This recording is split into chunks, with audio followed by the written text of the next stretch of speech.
What's up, friends? Welcome into Rock Chalk Sports here on ESPN Kansas City and KansasNation.com. With Dan Courtwright, I am Sean Kellerman, breaking down the unbelievable game last night, KU and Arizona. The Hawks, ranked number 9 in the country, defeat number 1 Arizona 82-78. The first ever win for KU against the AP number 1 team in Allen Fieldhouse. What an unbelievable game, unbelievable atmosphere it was last night. We're going to get into that as the Hawks are now within one game of the Big 12 Conference, but it felt like this game meant even more than climbing in the standings. Break that down here in the opening segment. Next segment, we're going to go to the podium and hear from Flory Bidunga, Melvin Council, and Bryson Tiller, all of whom had phenomenal games and were vital to Kansas winning this one, particularly being shorthanded. Then we're going to bring on Kevin Flaherty via Zoom from the Kansas City Sports Network. Kevin, a great KU insider, get his take on the week that was for Kansas basketball. A ho-hum win over Utah as everybody kind of sleptwalked through that one, waiting for the big matchup last night and a top 10 win over Arizona. Going to go to the podium and hear from Bill Self post-game following Kevin. And then we're going to hear from KU baseball coach Dan Fitzgerald. KU baseball is about to get underway here in a couple days. So Fitz, one of the best guys in the business alongside Coach Self. So personable. Can't wait to hear from him and can't wait to track the success of Kansas baseball this season. And then we'll close out the show with some game picks. But what a game last night. Get into that. Crown Automotive is our founding partner here at Kansas Nation. Check them out at crownautomotive.com, or if you are in town, go give Miles Schneier and his team a visit on South Iowa in Lawrence. They will get you in the vehicle that you need. If you're searching for a new vehicle or an old vehicle, they are the spots. They will make sure that your needs are taken care of and certainly will find the best fit for your life. Crown Automotive on South Iowa or crownautomotive.com. Tell them the guys at Kansas Nation sent you. 82-78. Kansas over Arizona. Electric atmosphere last night. One of the greatest college basketball games I've ever seen. One of the greatest atmospheres I've ever been a part of. Again, Allen Fieldhouse was just one level up from what it is usually, and you knew it was going to be that way with number 1 Arizona coming into town. Kansas is now 19-5, 9-2 in Big 12 play. Arizona is 23-1. 10-1 in Big 12 play as they took their first loss. The Jayhawks have now won 8 consecutive games. We'll get into the nuts and bolts of it, and I've got some stats regarding Bill Self that I want to say and how he's just the GOAT. I mean, that's the only way to put it. Incredible game.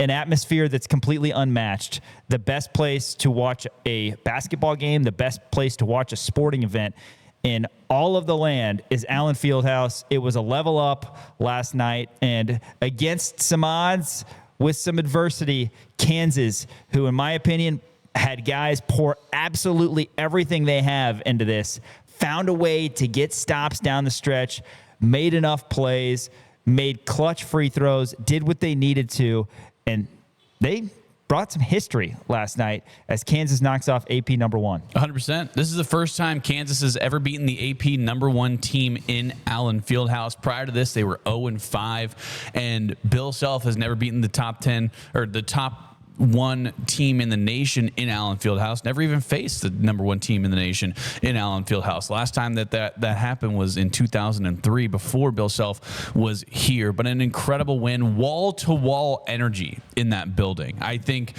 Bill Self had brought this up. He said the fans really made them work for that game, them being Arizona, right? And, you know, you kind of looked at this game coming into it, and it felt like they were just giants, and Kansas was weirdly the scrappy underdog, if you will, right? Because they're 23-0. They're looking to extend their undefeated season. They're the number 1 team in the nation. They have the biggest front court, one of the most powerful front courts in the nation, with Krivas and Koa Pete and Tobe Awaka.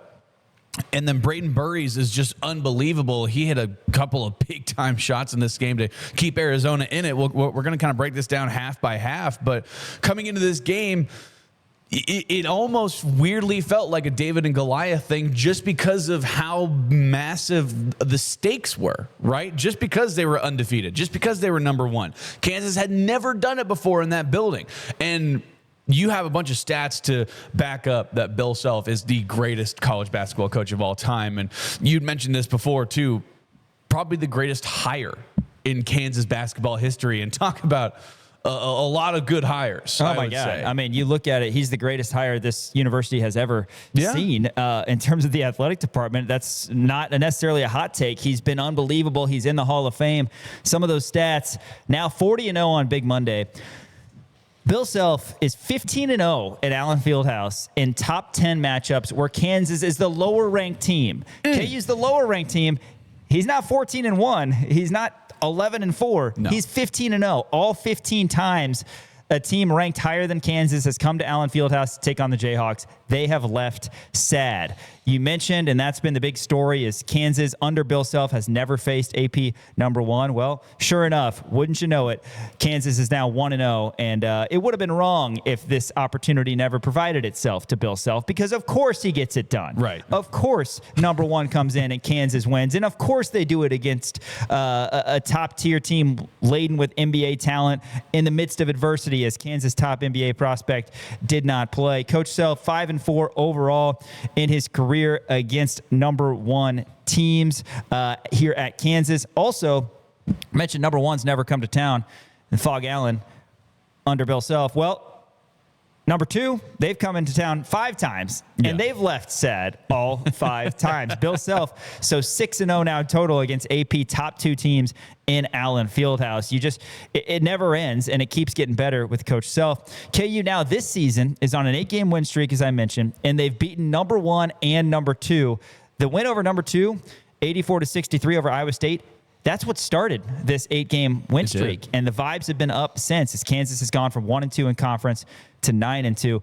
Again, my big thing, unbelievable grit, guys pouring absolutely everything. And Dan, I know you've got a stat too regarding Kansas beating 2 of the top teams in the country here in this span of less than a month. But I can't get over how special of a night it was in Lawrence. We understand it wasn't a championship. You're not bringing home a trophy or anything. And hopefully Kansas has even bigger games down the road. We know that they will.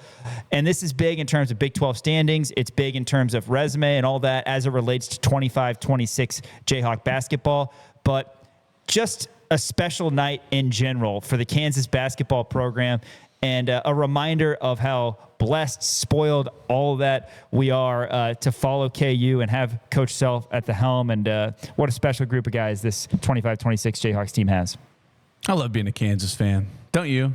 It's great. They're the best. It's great. My goodness. Kansas, by the way, that stat that you had alluded to.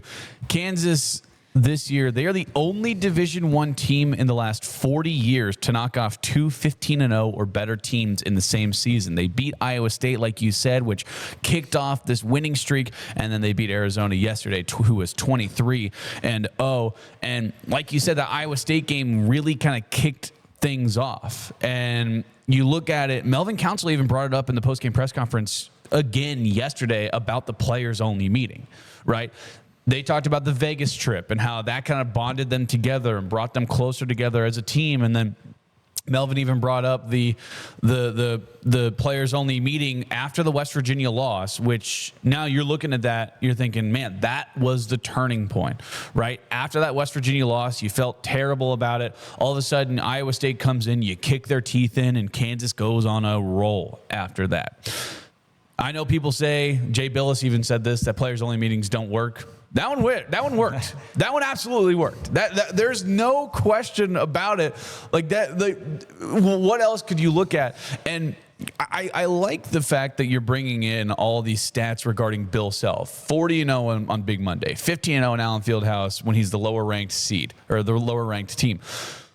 What's the common denominator with all these? Because Kansas has had really good players all throughout, but the common denominator is Bill Self and the atmosphere that was brought last night. Wall-to-wall energy, like I said. Just one of the best atmospheres that I've ever been a part of, at least from start to finish. I think BYU in the first half might have been the best atmosphere I still think that I've ever been a part of. But wall-to-wall, tip to the end of the buzzer, even afterwards, when Bill Self was embracing the fans. Melvin Council's in the stands, giving fans hugs and signing autographs and taking pictures. Just that was one of the best atmospheres I think I've ever seen. And Bill Self had brought this up. He said, maybe it's because Darren didn't play. but the fans made Arizona work for that game. I am so proud of the players, and I'm also very proud of the fans because everybody knew, about 15 minutes to tip that Kansas was going to be shorthanded, one of the best players in college basketball. But the fans, it made them want it even more, I feel like. And they, in Bill Self's words, didn't let the guys get tired. I mean, those guys, they had to be exhausted, absolutely physically exhausted. But the plays that Flory made late, Melvin Council having a burst of energy still, and certainly other guys playing a big part as well. Such a special night, such a special win for the KU program. And this team is becoming completely beloved. Everybody has their favorite. David and I were talking about this last night on the postgame locker room show. He said that his favorite team is the 96-97 Kansas team, which is, one of the best that Kansas has ever had. And there's so many great teams. I mean, you look at the 02-03 team or even the 01-02 team. You look at Bill Self's teams, obviously 07-08. One of my favorites, is the 1920 team.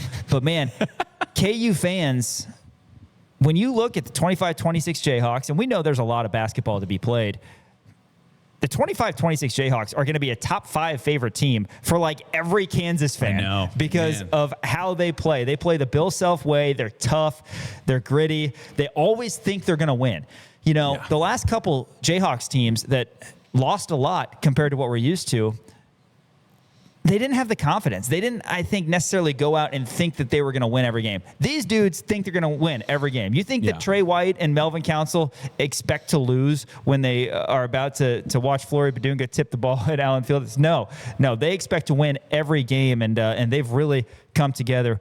What a special month or so, and hopefully Kansas' best basketball is coming up, and in March this team can reach their ceiling. Jamari McDowell and Bryson Tiller were amazing in the first half to kind of keep Kansas in this, and we'll get into that. But obviously, the news last night was 10 to 15 minutes before the game started, it came out that Darren Peterson would be out with flu-like symptoms. He came out for shoot-around, ended up going back to the locker room and not coming out with the Jayhawks to warm up. And obviously, the prognosticators said, Arizona's going to win this if KU doesn't have Peterson. And understandably, Arizona's got a lot of NBA talent. You've got to have NBA talent. But KU, they've got some NBA talent as well. And we'll talk about that. But Kansas slides Jamari McDowell into the starting lineup. What an impact he had in the opening half in particular. Early in this game, Bill Self had to call a timeout. It was 6-0 Arizona, and it was very evident to me, Dan, and I'm sure you felt the same. These dudes are big. Yeah. I mean, they are big. They are long. They are athletic. Koa Pete is built like no one else. And obviously, Krivas, I mean, he was giving Flory some fits. He was giving everybody some fits just because he's so dang big. And it was 6-0. Only thing that gave Kansas hope, really, like I said, was Bryson Tiller early. He had 14 of Kansas' first 22. And then the play of Jamari McDowell. After a couple nice baskets from Tiller, it was McDowell shaking loose and taking a bucket to make it 11-6 Arizona. Then he hits a big baseline three. It was 13-9 Arizona. Tiller scoring on an out-of-bound under made it 19-15 Arizona, who did not give up the lead the entirety of the first half. Tiller, a baseline three, ties it at 19, and then he hits a three from the wing to make it 24-22 Arizona. That's when BT got to his 14 points. Arizona, as good teams do, they answer. They score the next 5 to make it 29-22. And then we start to see Melvin and Flory come alive. We'll talk about them a lot in the second half, but toward the end of the first half, you saw a lot of a fight from them. Melvin had a take in an and one to make it a 4-point Kansas deficit. Flory, the next time down, fights for an offensive rebound and throws it down to make it 29-27. How often did he do that? 6 offensive rebounds for the big fella. He's a man. He's 40. Flory Bidunga. Trey White, his lone field goal of the day was a transition dunk after KU forces a turnover to make it 31-29 Arizona. And then a little bit later, Flory again gets a missed shot from Melvin Council. It's 38-35 after Flory finishes down low. McDowell, a baseline three, 38-38. Jamari McDowell then would have an and one. He would miss the free throw that would have put Kansas ahead for the first time, so it was 40-40, and eventually Kansas goes to the break down 45-42, and I felt okay after the first half because Kansas was within 3.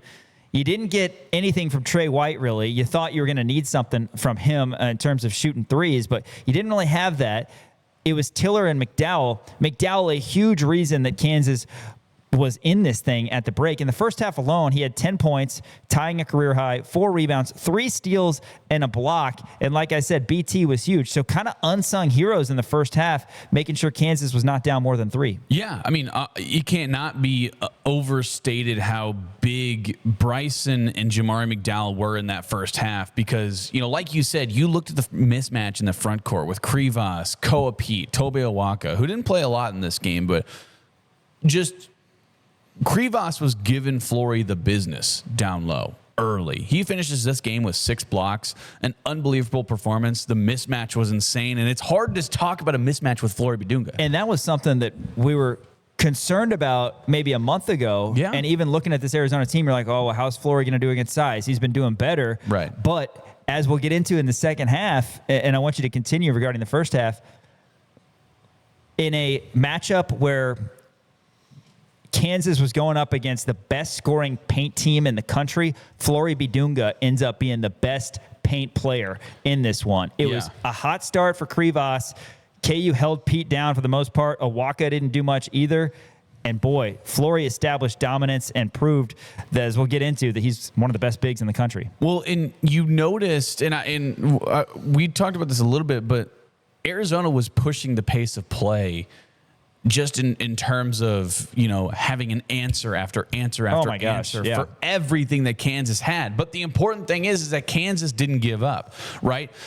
All of a sudden, Kansas will go down and score. Arizona right down the court. All of a sudden, they're underneath the basket. They're getting an answer, right? Or they're hitting a big 3 or whatever it may be. Then Kansas goes down. They answer that. Then Arizona answers that. And it was just a kind of a snowball effect there. There was probably about 5 to 6 minutes in that first half where you're watching that game and you're thinking, man, everybody's so sped up.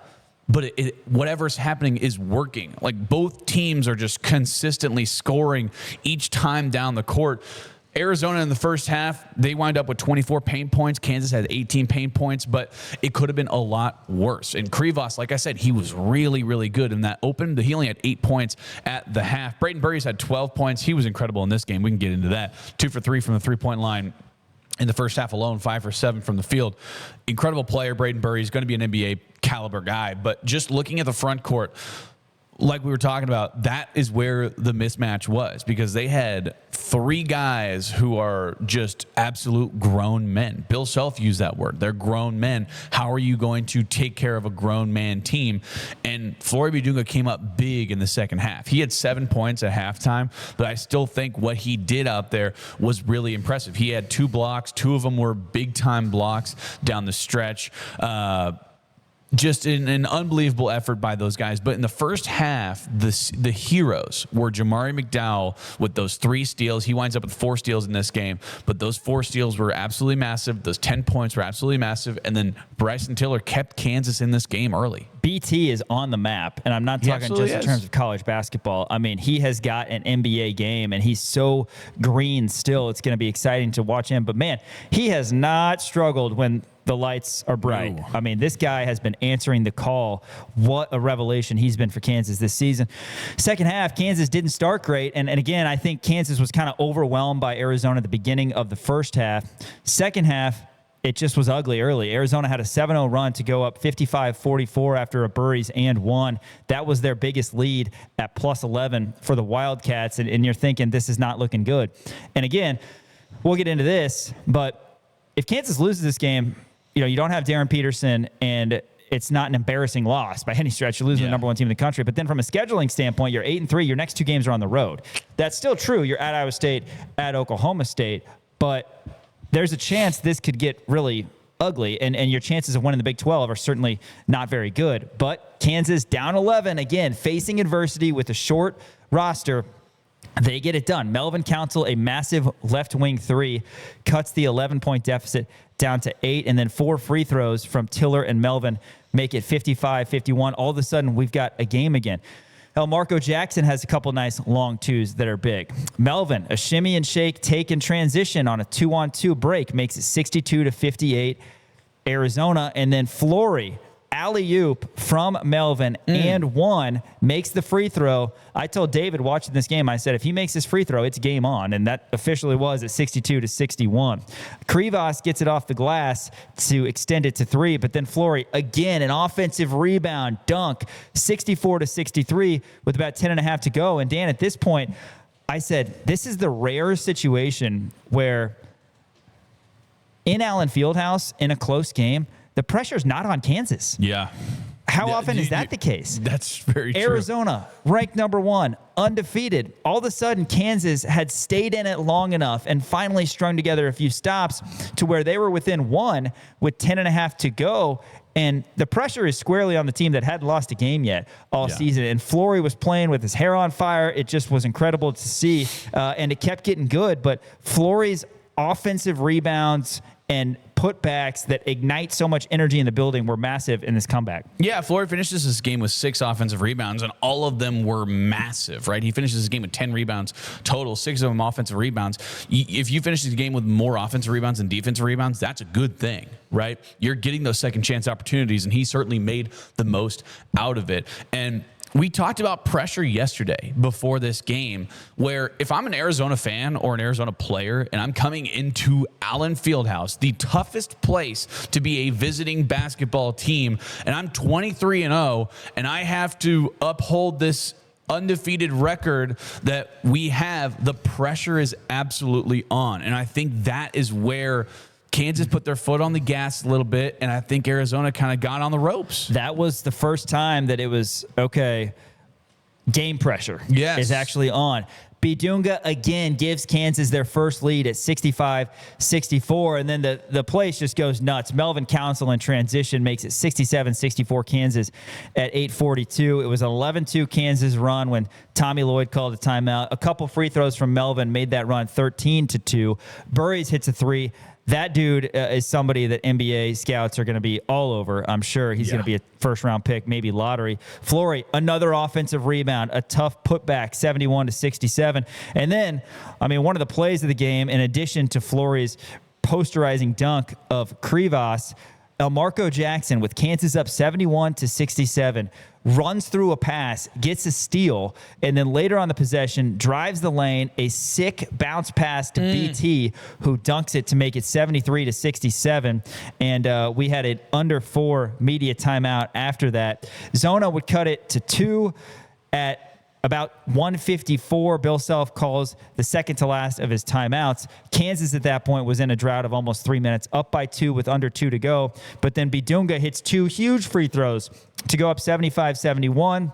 And then Melvin, with under a minute to go, hits another huge shot in a season full of them, 77-71.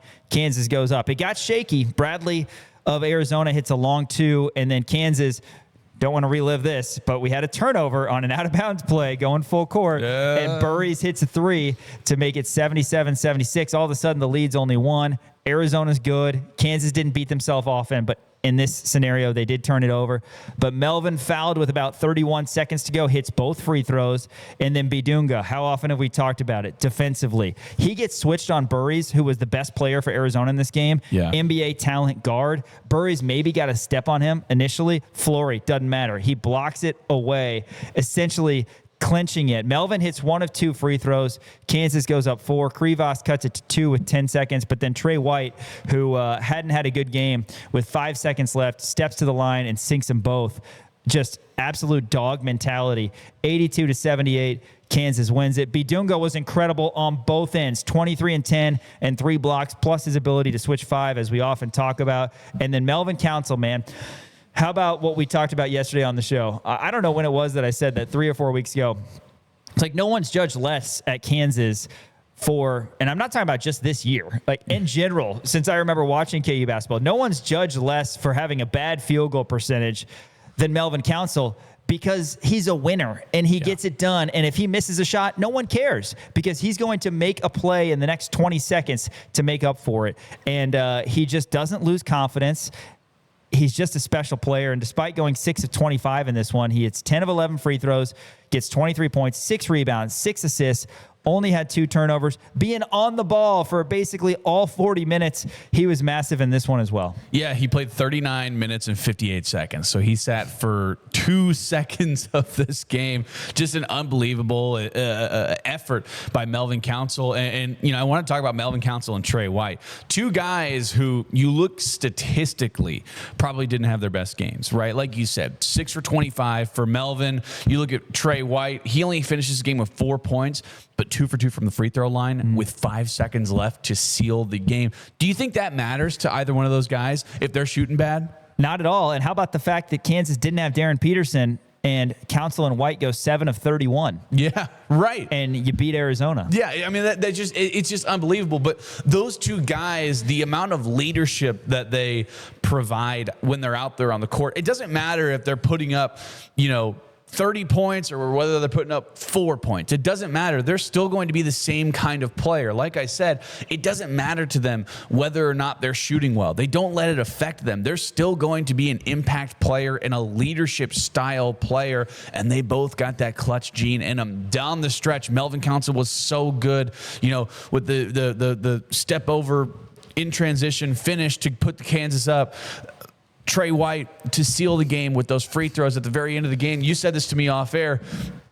Have you ever been more confident in a player whenever they step up to the free throw line than Trey White? Oh my God, his rotation is perfect. Beautiful. It's just absolutely beautiful. And, Trey White made some mistakes, but he's the kind of player who doesn't let that affect him for the rest of the game. And you certainly saw that. There's a lot of players where they're having a really, really bad game, like Trey White. He was only 1 for 6 from the field, 0 for 1 from the 3-point line. He had 2 points. All of a sudden, you get fouled with 5 seconds left. A lot of players around the nation would crumble in that situation. When you're only up by 2 points, you have the chance to go up by 2 possessions right there. Trey White, that's not him. He sinks both of them. Beautiful free throws down the stretch. Flory Bidunga, by the way, we talked earlier in the first half about how Krivas was giving him the business.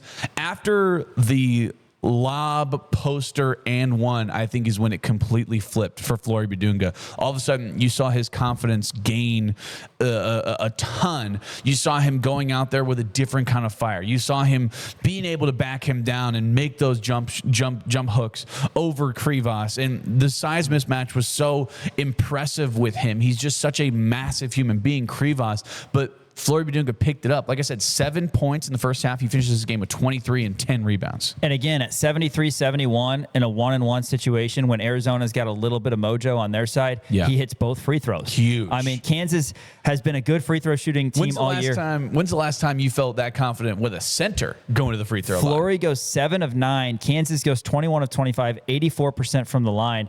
That's the other thing that is really enjoyable about this team is that they're a good free throw shooting team. And those are important points. So, man, just an unbelievable game. One of the all-time greats at Allen Fieldhouse as Kansas wins the top 10 battle. Arizona takes their first loss. You look at the Big 12 standings now. Zona's still atop at 10-1, but Houston is right behind them at 9-1. Houston will beat Utah, and they'll be tied with Arizona at 10-1. Kansas is third at 9-2. Iowa State is 8-2. And we all know what's coming up next for Kansas. They've got Iowa State on Saturday, who's going to be pretty salty about taking one on the chin in Lawrence, 84-63 back on January 13th. But, man, this team is just full of dogs who have such great moxie and seem to really answer the call. It's like, of course, with everything against them, they find a way to get it done. Flory is an absolute monster, and he's just continuing to get better on both ends. And shout out as well to the fans who don't storm the court. You saw North Carolina do that against Duke. I get that was an emotional win. Seth Trimble, who I met in Chapel Hill. Nice guy. Oh, my God. Owns a Ben & Jerry's. Awesome guy. Yeah. Like, if somebody was going to hit a game winner in that, I didn't care who won the game, I guess. I wanted it to be Seth Trimble because he's a really nice guy. But they stormed the court at UNC. We don't do that here. No. We don't storm the court. Our fans understand that. The fans, Dan and I have been on the show last couple years, and sometimes the students haven't brought the energy. fans haven't been there. This year, that's not been the case. They've been fantastic. They've stuck with us to the end. I think back to when the scoreboard said 82-71 TCU with 3:10 to go at the under 4. Yeah. And the fans were still, playing the hum, making these guys believe Kansas needed that game bad. And looking back, it's crazy the steps that this team has taken. But no court storm. Bill Self showing emotion. It was awesome. Yeah, Bill Self embracing the fans. Melvin Council taking pictures with fans and up in the stands after the game. I mean, it was just an incredible scene afterwards. And I think Kansas fans have been so hungry for a team like this. They remember, I remember, you remember back in the day where every single Bill Self team was like this. And I think fans have been hungry for that. And Melvin Council, Trey White, Flory Bidunga, I'll even throw in like a Marco Jackson, Bryson Tiller, like all of these guys have the perfect amount of chemistry and the perfect amount of grit and heart to where you go, you know what that reminds me of? That reminds me of the Kansas teams of the past. Melvin Council in the transfer portal, one of the most important gets that Bill Self has ever had here at Kansas. And I am really happy, particularly based on what you just said, for guys like McDowell and Jackson who have been here the last couple years. Right. The fans have been around. The fans have been a part of this, but a couple coaches have been a part of this, and 2 players in particular who were on the team each of the last 2 seasons. And obviously there's some other guys as well, Wilder Evers and those guys, but McDowell and Jackson, who both had a season where Kansas was a 4 seed and a season where Kansas was a 7 seed. By the way, good accomplishments for other programs getting the NCAA tournament. Not good for us. But not, the expectation at Kansas, the ridiculous expectation that Coach Self has set for this program and the bar that's higher than any other in the sport. Those guys are getting to experience this success, and they're playing with so much heart. It's so much fun seeing this group of guys come together. Moving forward, of course, KU, Iowa State, Saturday at noon at Hilton. That's not going to be easy, but, man, you feel a lot more loose going into that game after beating number 1 Arizona last night. 8 straight for Kansas, an all-time great last night in the Fog. After this, we're going to go to the podium and hear from Flory Bidunga, Melvin Council, and Bryson Tiller, ESPN Kansas City and KansasNation.com. KansasNation.com, the place to be on game days and every day for your best coverage of all things KU. Also, Dan, you can follow us on socials. I'm glad you brought that up. Follow us on socials, Twitter, Instagram, TikTok, at the Kansas Nation, Kansas Nation on Facebook as well. Be sure to check out all of our content. We're constantly posting stuff on there, clips from our shows, game day content, everything that you need to know regarding KU athletics, the alma mater. I post that almost every single game day. Always just never gets old. Hauntingly beautiful rock chalk chant is why I posted that yesterday. So be sure to check that out. And like I said, clips from all of our shows as well. We got 10 different shows on our podcast network as well. Haney and the Hawks, where he brings in Jayhawks of the past. Tyshawn Taylor, the Time Out with Tyshawn Taylor podcast hosted by Rock. Also the Jayhawker podcast, Between Two Fountains with Mick Schaefer and Greg Gurley. So check out all of those, and a new show, Inside KU with Laney Boger. How about that? Is that official? That is official. It's on our YouTube right now. How about that? Check out Kansas Nation on YouTube, Apple Podcasts, Spotify, and give us some likes, some subscriptions. We really appreciate that. Let's go to the podium post-game. Kansas over Arizona last night in a top 10 win, 82-78. Melvin Council, Bryson Tiller, Flory Bidunga. That's a rush. Look at my shit. Where am I? Melvin. Hey, listen, I'm sorry. I didn't mean to scream. Listen, I know this is an emotional win just coming out. How did you guys do this tonight? Fight, we were just ready and prepared. We couldn't lose this game. This game means so much to us. As Coach was saying, that we was worried about this game against Utah and stuff like that. So we were just ready and prepared, and we know it was going to be a long game with a bunch of runs and stuff like that. And Flory, how big were both of these guys tonight, to your right and left? I mean, he big. He small. Are you talking? Oh, I mean, yeah, man. Unbelievable job, Mel hanging out with the ball, leading us and everything, I think they did a great job, funding us. Also, he played a big role. And then Bryson here, so many, to grow, he hasn't really shown us what he's fully capable of. But so far it's pretty good. So, we it's a team effort. We did it together, and like Memphis said, we were ready and then ready to fight. So.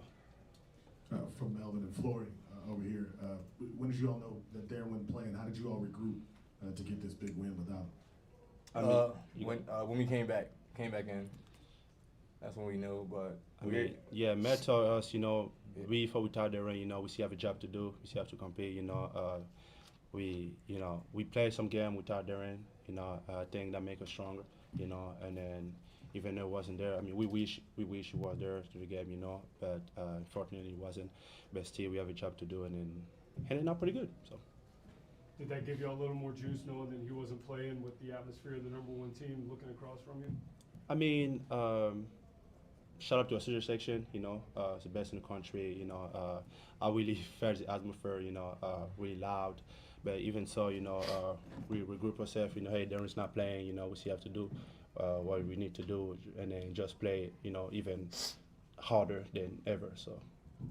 Bryson, you had 14 in Kansas' 22 or first 22 points. What was your plan of attack coming in? Just to be aggressive. I work on my game every day, and I trust in my abilities. My teammates give me the confidence to go out there and do what I need to do. So, I just try to let the game come to me, and I feel like we all did a pretty good job. Melvin, you were surprised by the 25 shots, but how would you describe, I guess, your mentality in that last bit of the game where it felt like you were trying to create so many shots at a time when the offense was kind of stagnant? I was just worried about the UConn game. I feel like it was the same atmosphere and stuff, same game, and I feel like I let my teammates down against UConn because I could have won us that game. And I was just thinking about the UConn game the whole time. Like, I got to be more aggressive, and that's what I did. And just for any of you guys, what were the emotions like when the final buzzer sounded after how much you had to grind in that final minute? I'll take this one. Man, amazing. Once again, I said it before and I'll say it again. We have the best student sections in the country. We have the best atmosphere in the country. So big shout out to them again for showing out. They never fail. So I feel like they really played a big part in this game and just gave us the motivation to get it done. Man, you guys have to be tired, but it seems like still pretty high energy. What's this win say about Kansas? Playing with a short, roster and looking ahead. That we got a lot of fight. It really started in that Vegas trip, and short-handed and stuff like that. But like Coach always preaching, next man up. And shout out to Marco, Paul, Cole, Mari, Trey. They played big for us, and just next man up, and we was prepared. Bryson, Arizona's dominated the paint against every team they've played. What was the key for you guys to not let that happen tonight? It just comes down to pride, which I feel like we have a lot of. They're physical, we're physical as well, so it was a good matchup. And I'm not sure about the numbers or anything, but I feel like we did a pretty good job in the paint, especially with the best center in the country next to me. So talk about you. Proud of that for sure. Flory, can you take us through the last block that you had with about 16 seconds to go, just what you saw on that play and how it unfolded? Loki got beat. He brought me to the left side and cross to the right side, and then I'm quick enough to get back on track, and then I think that what I did just move my feet pretty fast, and then the ball was right there in my left hand, and then thanks to Mario was right there to grab the rebound too. So I grabbed the rebound. Oh, that was you. Yeah, that was me. That was me. My fault. I grabbed that Y'all rebound. look like anyway. So, but yeah, I guess big black, but just me being able to move my feet really helped me on that position.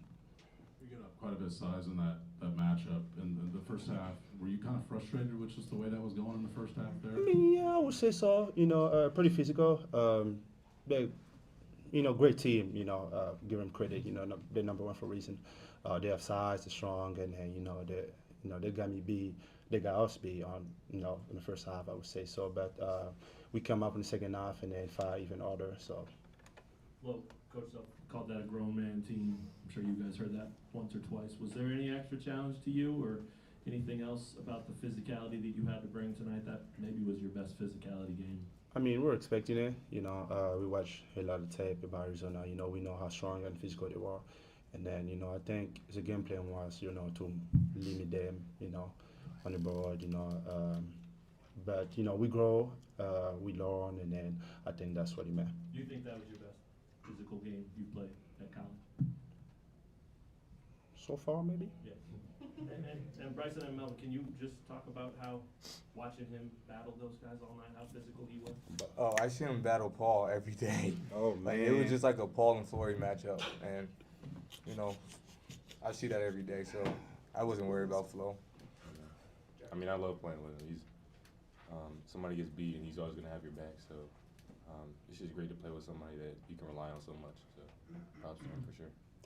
Coach Self embraced both of you guys, Melvin and you, Flory, after the game on the floor. He was looking around at the student section and the crowd, pumping everybody up with fist bumps. What did he say to you guys after the game? I mean, you know, he always said that it's an honor to him to, you know, coach as in his place in Kansas. You know, he always said, you know, before the game, you look in the crowd, you look at the facility, you know, how, you know, that's not for everybody, you know, so he's really grateful for it. But, you know, Melvin did a great job, you know, we rely on him, and I think I mean a little bit, you know, my teammate too, so I think, you know, he was happy about it, so, I mean, that was strange. I was like, you giving hugs now, coach? We doing that? Feel me? But I'll take it.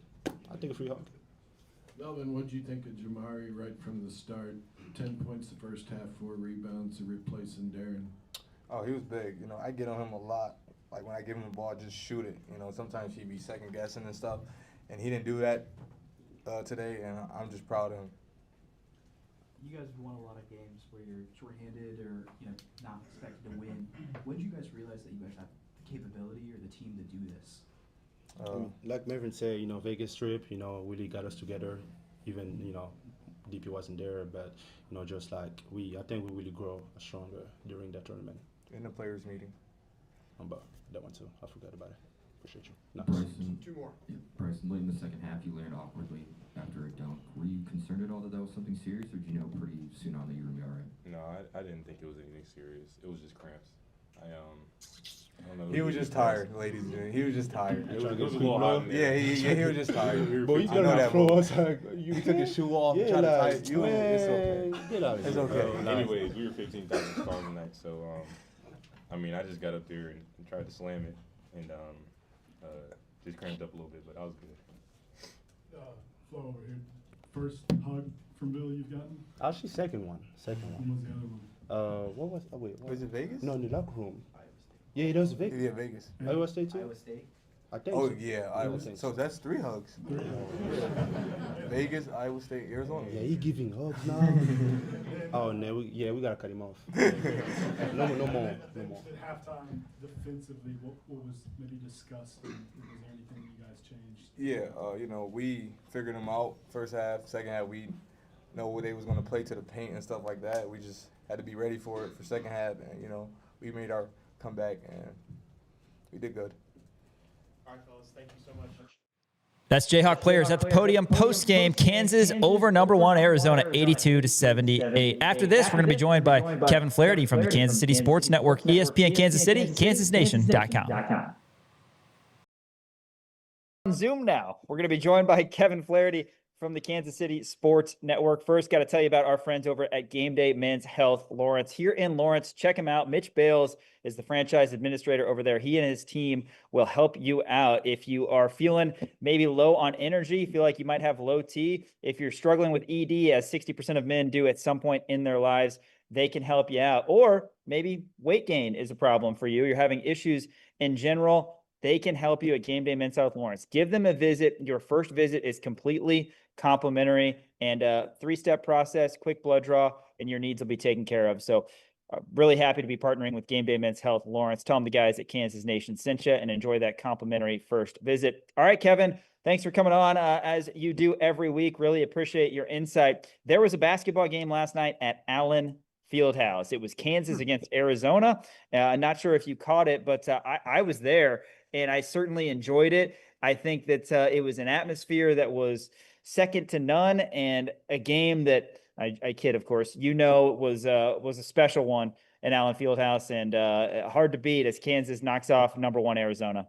Yeah, I have a friend who's been to it feels like every big Allen Fieldhouse game over the last, 15 or so years, and he said it was the second best atmosphere he's been at only to Missouri 2012. And obviously that's the game that people usually bring up. You have other people who will talk about, the McLemore banked in 3 against Iowa State, or, the comeback against West Virginia is sort of some classic games, but this one was as good as any of them. And as great as the team was, and one of the great things about the win was it was one of those where they needed a big moment from kind of everybody, and they got one from pretty much everybody to see the court.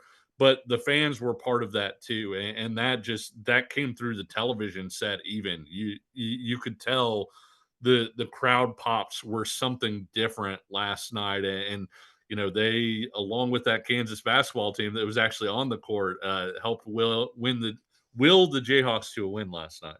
Yeah, man, what an incredible atmosphere. And it was a game where, honestly, at the beginning portion, in my opinion, it was like, uh-oh, Kansas is unmatched. Obviously, it came out that KU was going to be a little short from a roster standpoint. 6-0, bam, Arizona was up. You can see why Arizona's a top 6 KenPom team, both offensively and defensively. They got NBA talent everywhere, and KU was maybe a little overwhelmed. But to your point about guys delivering, the first half, Jamari McDowell, who slides into the starting lineup, and Bryson Tiller, who has 14 of Kansas' first 22. And then the second half, Melvin Council, a guy who just wills this team to win, and Flory Bidunga becoming an absolute monster. Everybody contributed, and they poured everything they had into this. Yeah, Trey White doesn't have a great game, hits 2 huge free throws at the very end. Elmarco Jackson did some good things defensively, came in the second half when Arizona was getting to the rim a little bit, but then also had the just unbelievable drop-off assist for Bryson Tiller for the dunk.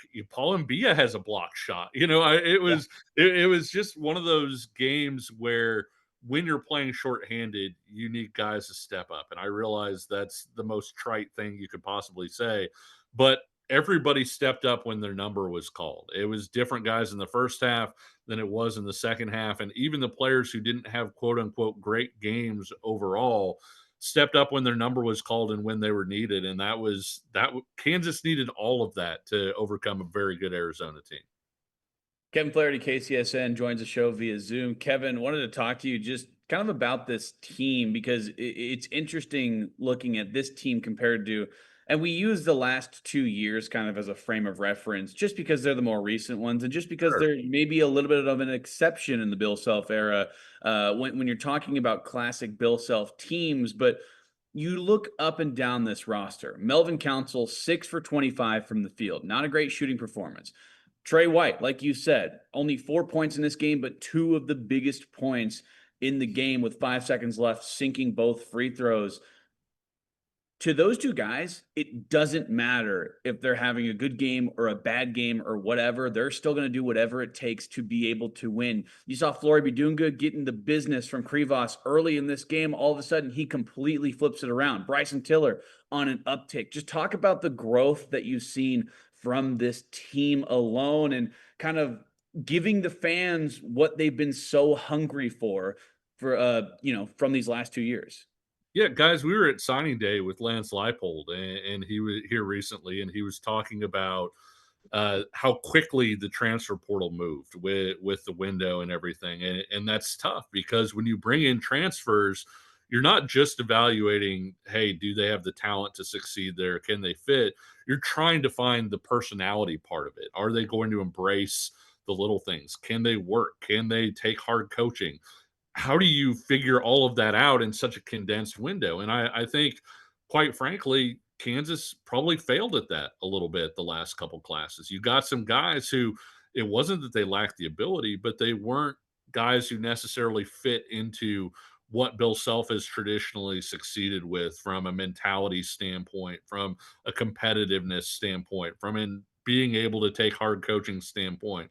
And the points you bring up are fantastic because guys like Trey White, like Melvin Council Jr., they embraced that right away. And you've seen the impact that has had on this team just with the fact that those guys were Jayhawks the second they came in and played for the name on the front of the jersey. Look at the way they ran off the court. Then, of course, they take those great videos of them coming through the tunnel after the game, and everybody's celebrating like they just had, a 25-point triple double in the game, and it was because the team won. And you can tell how much they like each other. And I want to ask you guys this actually. I get there's a lot of season left to be played still. Where does Melvin Council stack up for you guys, like on kind of your list of all-time favorite Jayhawks at Oh this my point? gosh, Because right? yeah, I mean, for being here for 10 months, 8 months, whatever it is, it's unbelievable. I just said a couple segments ago, I think, Kevin, that he's shaping up to be one of the greatest, whether it's incoming players as a freshman or via portal, that Bill Self's ever gotten. And again, no one cares that he went 6 of 25 because he does so many other things well, and he's a winner. And Trey White is a winner, and they don't crumble under pressure. Again, you have some adversity last night. Everybody's throwing money at Arizona because Darren Peterson's not going to play, and those guys don't care. These guys are out there. I mean, you've got Tiller, who's so talented, but obviously very green. You've got Jamari McDowell, who, is a program guy that's probably not an NBA type player. Who knows? He could potentially get there down the line. And then you've got Trey White and Melvin Council, who are really good players, but they're not why there's 32 NBA scouts there last night, going up against the likes of Burries and Pete and Krivas and Karchenkov and all these guys. And it's Kansas grinding it out. That's the Bill Self way. And just so proud of those guys and so proud of the fans. But yeah, Council, it all starts with him, and he didn't come out of the game.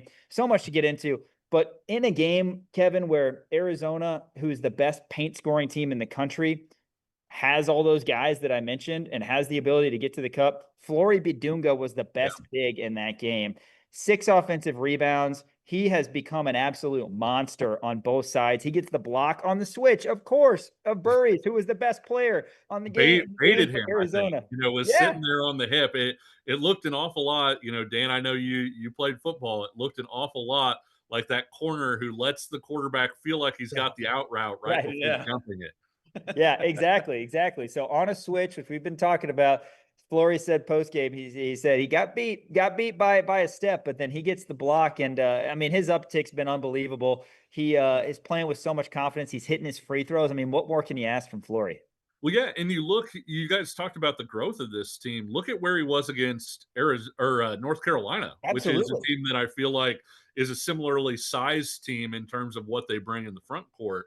And against Arizona, a team that's got a better front court probably than North Carolina does, and has a lot of the size. You're even bringing in guys like Awaka off the bench, and the depth that they have there. Flory looked a little frustrated early on, but man, he went to war, and Bryson Tiller went to war. And that was something you couldn't say about Bryson, a month or two ago. You felt like, hey, there's skill level here. He's still figuring out the physicality of it. And I think Fran Fraschilla even said in a game like a month ago, this guy's best basketball is about 25 pounds in front of him. He needs to get stronger. He needs to get there. Well, Bryson Tiller hasn't added 25 pounds in the last month, but he's playing like he's 25 pounds heavier. He grabbed some serious man's rebounds last night. And to your point against Flory, he's an All-American right now. I mean, that's the level that he's playing at when you look at he's basically averaging an 18 and 9 over the last, 4 games or whatever it is. He's doing that while shooting, 80% from the field.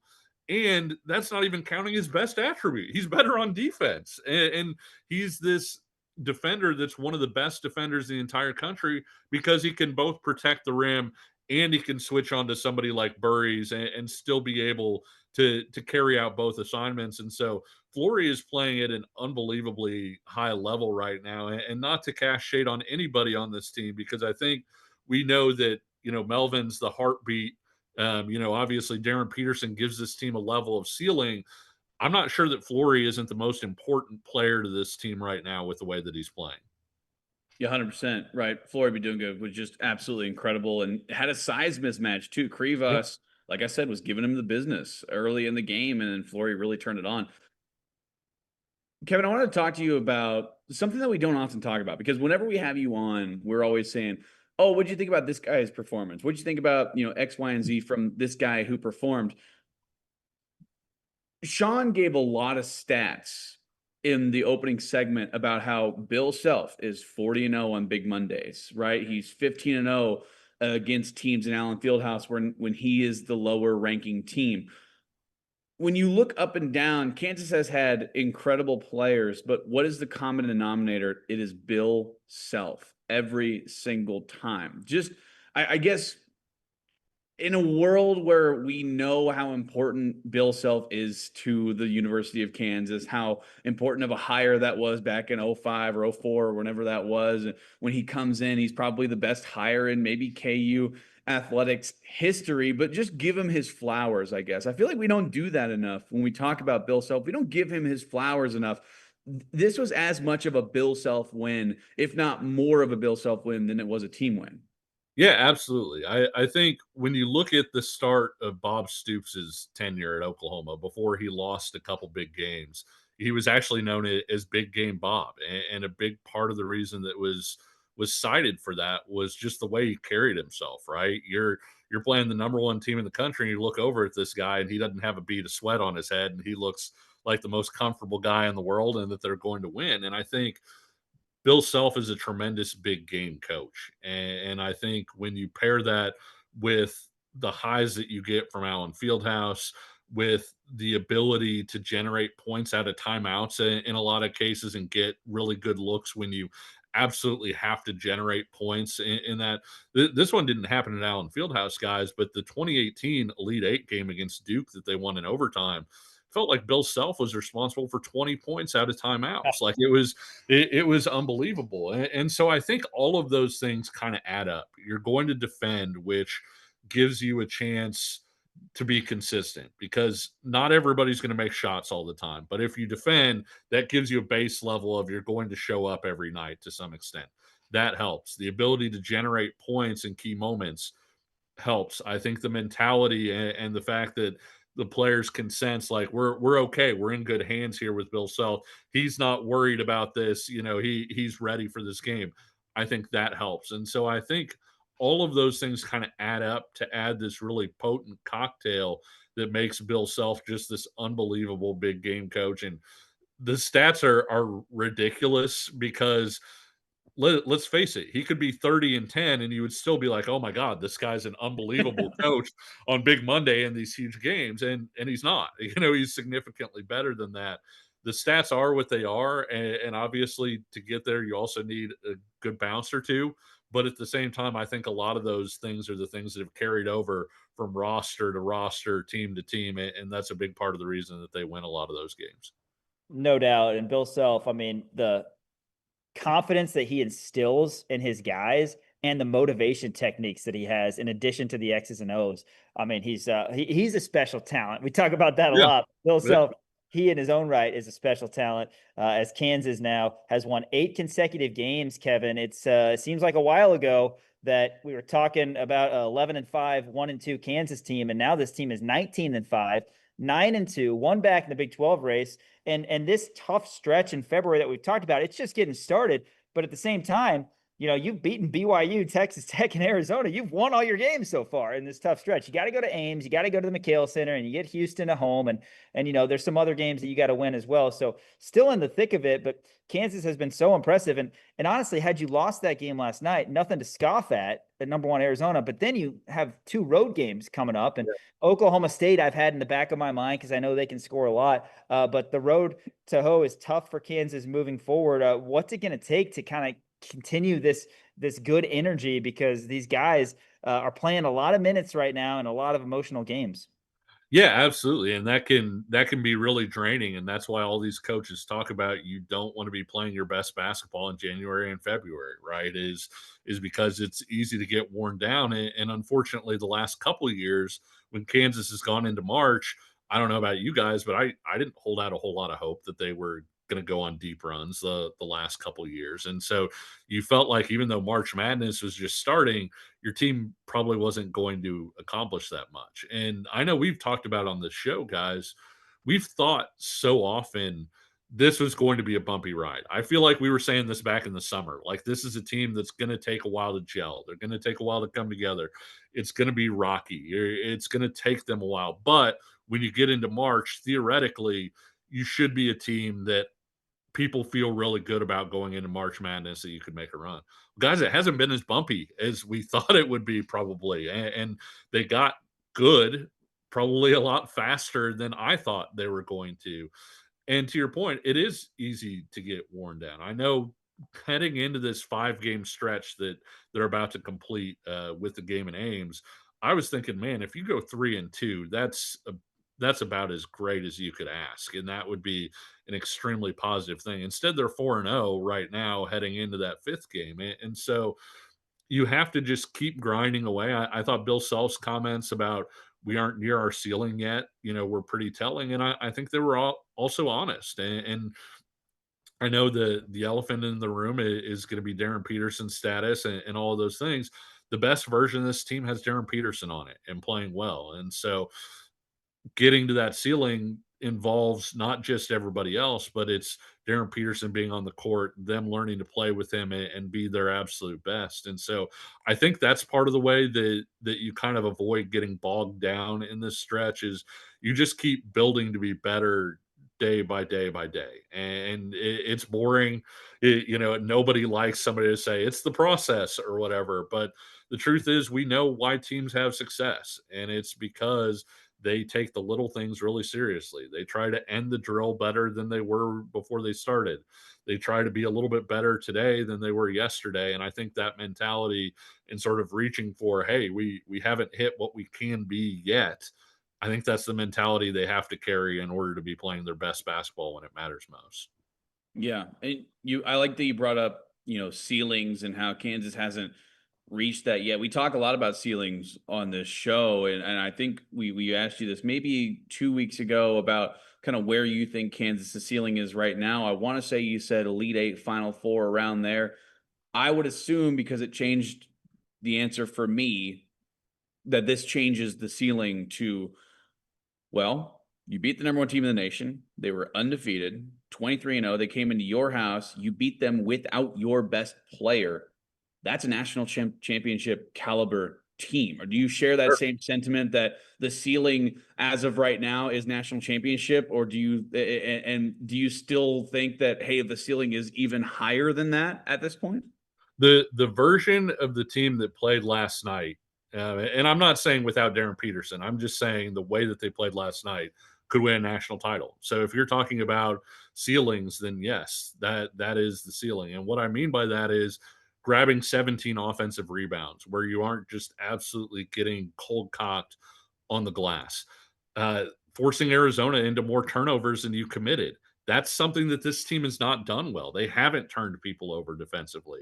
It's been kind of their one big defensive weakness, that and occasionally, when they get into switches, their guards will get bullied a little bit. But generally speaking, last night they did the things well that they haven't done well over the course of this whole season. And so when you have Bill Self talking about ceiling, I assume that's part of what he's talking about is being consistently better on the glass, generating more points on the offensive glass, turning people over more often, winning the turnover battle. Those are little things that can go a really long way for this team, and they're things that can lead to them getting knocked out early if they don't fix them. I mean, you could face a big team in the round of 32, get killed on the glass, and you're going home. And so I think if that team doing the things that they did well last night shows up, and you add Darren Peterson to that group, there's no reason this team couldn't win a national title. Yeah, well, hopefully DP is back on Saturday, and Kansas can find that ceiling when it matters most in March. But the guys that were out there last night, man, they played with so much heart, so much grit. It was a blast, and Kansas, it seems like the winning culture is back, and the guys we've been talking about are a big reason why. So happy for them. Kevin, great stuff. Kansas City Sports Network has great coverage of all things KU. Appreciate you coming on, as always. Follow Kevin on Twitter at KFlaherty, KCSN. And hey, we'll chat soon. I've enjoyed our conversations these past 3 or 4 weeks. Let's keep that going. Yeah, absolutely. Let's keep it up. All right. That's Kevin Flaherty. More coming up on Rock Chalk Sports on KansasNation.com. Welcome back. We're going to hear from the Hall of Fame head basketball coach, Bill Self. But first, Dan, tell us about Crown Automotive. Love to tell you about Crown Automotive. Crown Automotive here in Lawrence, the best place to get a car. I'm still looking for a car right now, still driving my mom's truck.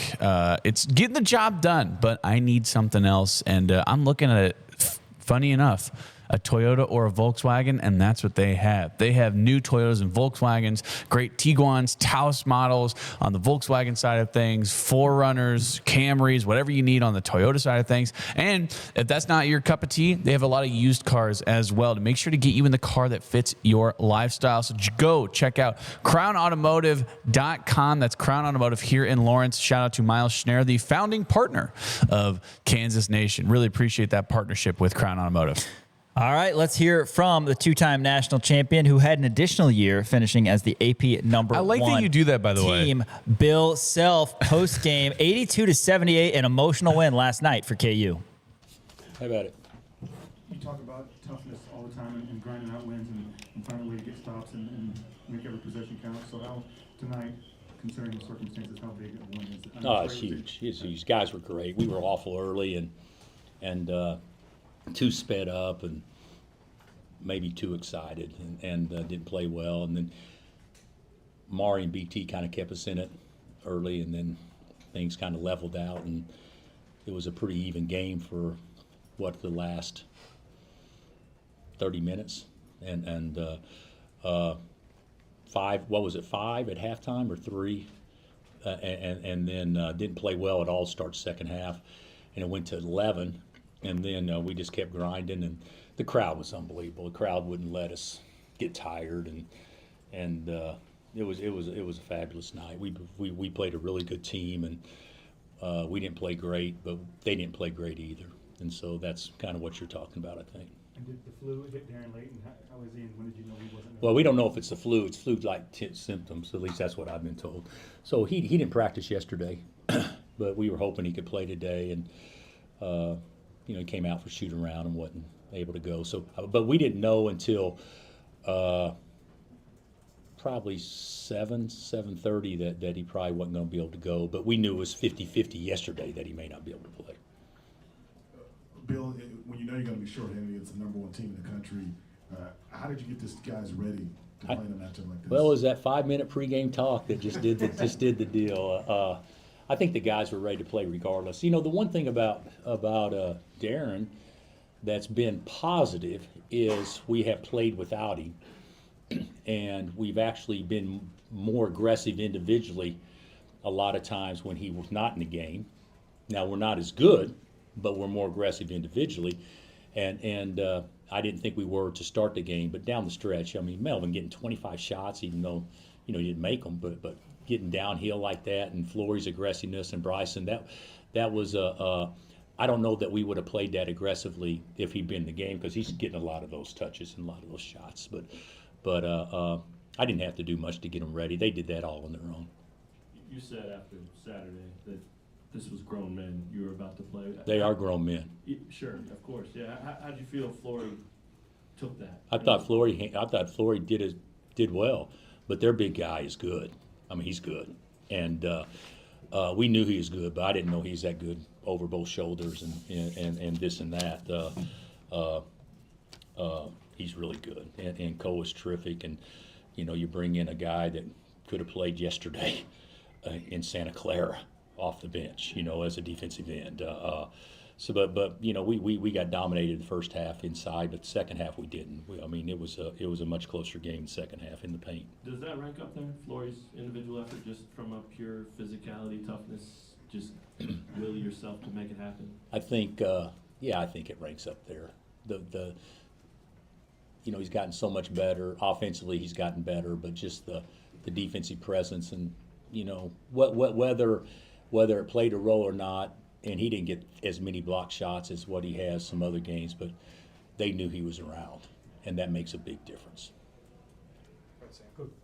Coach Self, what did this win mean for the team to get it done without Darren? And for you, what did it mean? We saw an emotional outburst at the end. Well, I never do that. I'm never like that, but I thought I was just playing to the crowd, but the crowd stuck around. I don't, why they stick around, I don't know, but they stuck around, and but I was excited. I can't believe we'd never played number one in this building because I thought we were one and OU was also one when we played, but maybe that was just in the AP. I don't know, but that was a great team we played tonight, and we had some things go right down the stretch that gave us the best chance to win. But I think I was probably a little bit more emotional because we're better than what we played when we get all our pieces. And to me, that's exciting. Now, whether or not that happens or not, I don't know. But, I've said this all along. A lot of teams this time of year, when you get to early February,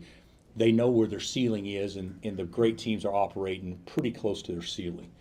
I don't know where our ceiling is, and I know that we're not close to it yet, though. So I think that we got another big step that we can take, and it's exciting to know that I believe our best ball can still be well ahead of us. Bill, there are a lot of loud buildings in college basketball. What is it about this place that just rattles teams when they come here? I don't know that they were rattled, but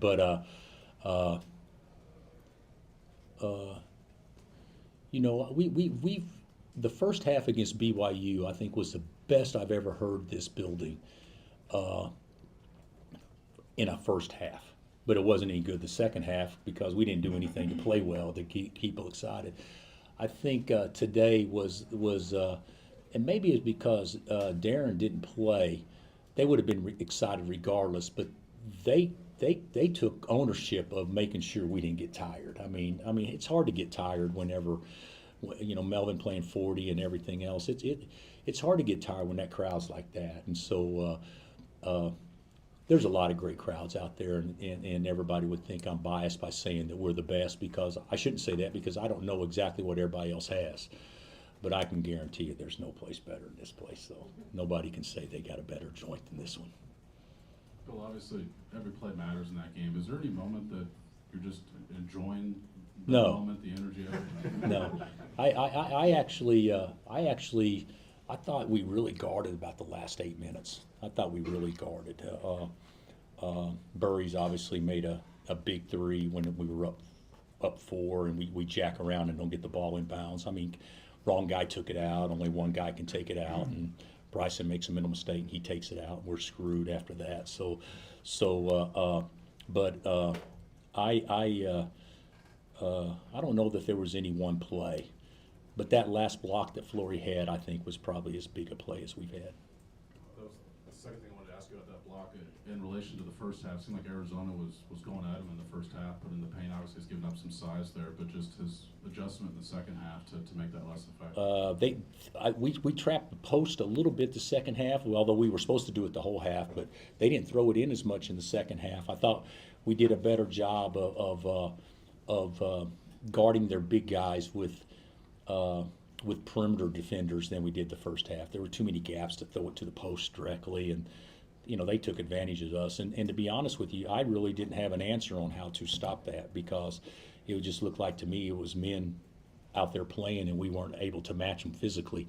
But the second half we did. It looks like maybe a different Jamari than what we've seen in the early stages of the game. What did you think of his performance at the beginning? I thought he was great. He and Bryson kept us in at the first half. If it weren't for those two guys, we would have been behind and probably put ourselves in a position that may have been too much to come back. And then Melvin said that he was thinking about the UConn game late and maybe feeling that he had let the team down by not scoring enough late in that one. Have you talked to him about that? No. You know what? It's unbelievable what these guys tell you guys. because I guarantee that just came in his head. He hadn't thought about that. But the one thing about it, there were some similarities to the UConn game. No DP, having to bow your neck and play and make some plays late. But he played pretty good. I don't see how he's got the energy to do much right now, because he had to be on the ball the whole time for us. Bill, you've kind of alluded to this a little bit, but just how much do you think it does mean to the team and even to you to know that the ceiling can be to beat the #1 team in the country when DP can't go? What will that do for you guys? I think it'll give us confidence, but I don't think the confidence has really been a big issue with us, Vahes, in the last 3 weeks or 3 or 4 weeks or whatever. But I think it gives a confidence. Also, the way it went down was grimy. The way it went down, we didn't score, but we can't allow anybody else to score, and that's how we won the game late, and that's how you win. You know, the key of winning games isn't always playing better than your opponent. It's making sure your opponent doesn't play as good as you. And we were able to do that the second half. And you've talked about the emotion on the court, but this, in some ways, has to be one of the more satisfying regular seasons. Yeah, you know, hopefully we're going to play bigger games than this, or it'll be a disappointment. But I can't remember, you know, 1 day prep. Of course, they had the same thing. You know, 30-minute practice, winning the last 2 big Mondays the way that we've won them, Texas Tech and this one. Coach, I believe it's now 15-0 in top 10 games in Allen Fieldhouse when you guys are ranked as the lower team. And a tweet just came in that this is the first program ever to win 10 straight home games against teams ranked in the AP top 3. What's just your reaction to that? Schedule's too hard. So.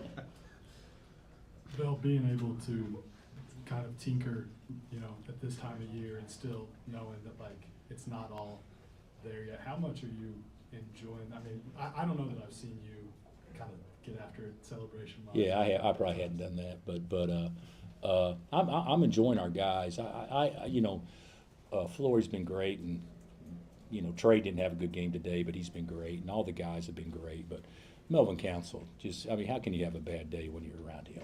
I mean, to me, he's put his handprint on this place as much as anybody possibly could in the short amount of time he's been here. I mean, he owns this place. He's as popular as any kid that we've ever had play here. You guys follow it. He is. I think the pleasant surprise of who he is has really made this enjoyable for everybody. Flory said he was surprised you were handing out hugs after the game. He said he had 3 now. That I've had 3 hugs, or he's had 3? You've hugged him 3 times. Well, he deserved more, but you know, I'm not. I don't think I'm usually the most overly emotional guy, but that was a big win for us today. You know, I watched how Carolina celebrated when they beat Duke. That was huge. I mean, it was a great win. And even though we won't do that, we won't storm, you know, that stuff. But you know, to me, that was, in my world, that was the equivalent of that that we watched the other night. Bill, you mentioned it being unclear if Darren would be able to go. Was there a reason he wasn't on the availability report today ahead of game time? Yeah, because we thought he'd go. Yeah, we thought he'd go. So I thought adrenaline would kick in, and he would go. So. And you know, he was at shoot-around today. I mean, he was out there, you know, but just what you could just tell, he didn't feel great. But we were all hopeful that he'd kick in and be ready to go. So you sound like you bet on the game. But no, there was no ploy with that at all. Is it full circle that your team is the first one to win over a number 1 team in the Fieldhouse?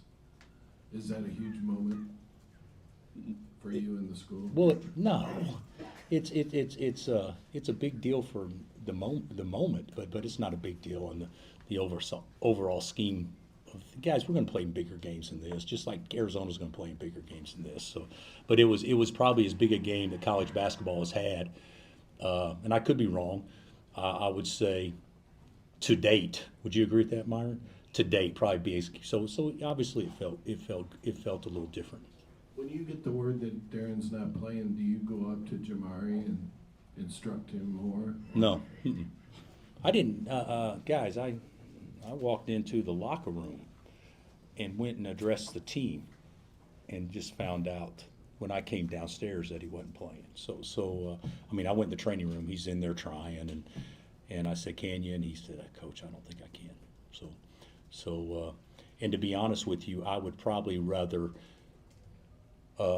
him not play if he couldn't contribute, just because we'd spend 20 minutes trying to get him shots or whatever, and he can't. If he doesn't feel it, then I would much rather do it the way that it happened. So he tried, but he just couldn't get there. All right, Coach. Thanks, Coach. All right, guys.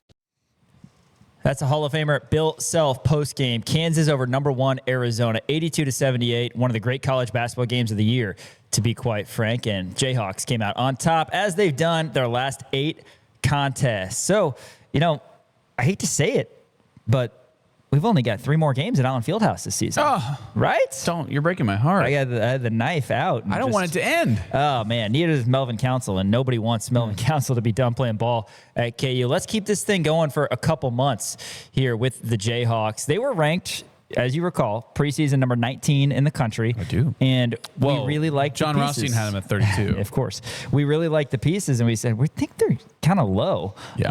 And here they are. Of course, doesn't get easier. They've got to go to Iowa State, who's ranked number 5 in the country. How about that for a week? You get number 1 Arizona and then number 5 Iowa State. And then after that, you're at Oklahoma State, who's a bubble team.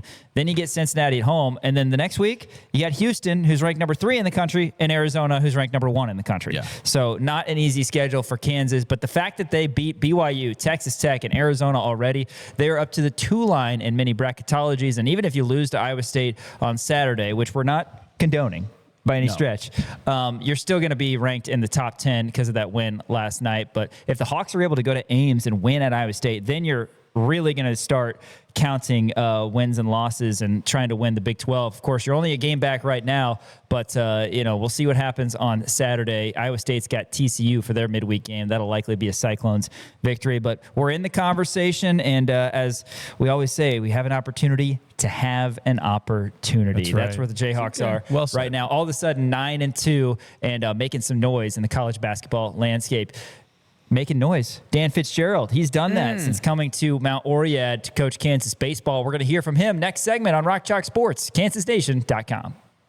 Welcome back to Rock Chalk Sports here on KansasNation.com. Dan has been stretching, warming up his arms because we got to tell you about Central Bank. There's a certain energy that comes with Jayhawk basketball, the crowd rising together, the band playing, and that unmistakable moment when fans lift their arms and wave the wheat. It's a tradition that represents pride, unity, and Jayhawk spirit. With Jayhawk checking from Central Bank, that tradition does not stop when the game ends. Jayhawk fans can carry their pride wherever they go with the official Jayhawk debit card, a simple way to show school spirit every day. Central Bank is proud to support the traditions and communities that bring people together.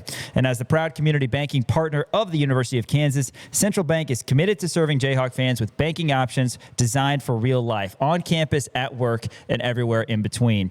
If you're ready to wave the wheat beyond the stands, learn more about Jayhawk Checking and the exclusive debit card at jayhawkchecking.com. That's jayhawkchecking.com. Central Bank, the proud community banking partner of the University of Kansas, member FDIC. KU baseball is about to get underway officially this weekend as they head deep in the heart of Texas to get their season started. Excited to see what Dom Vagley, Brady Ballinger and company have on tap for 2026. Let's hear from the skipper, Dan Fitzgerald, who spoke to the media last week.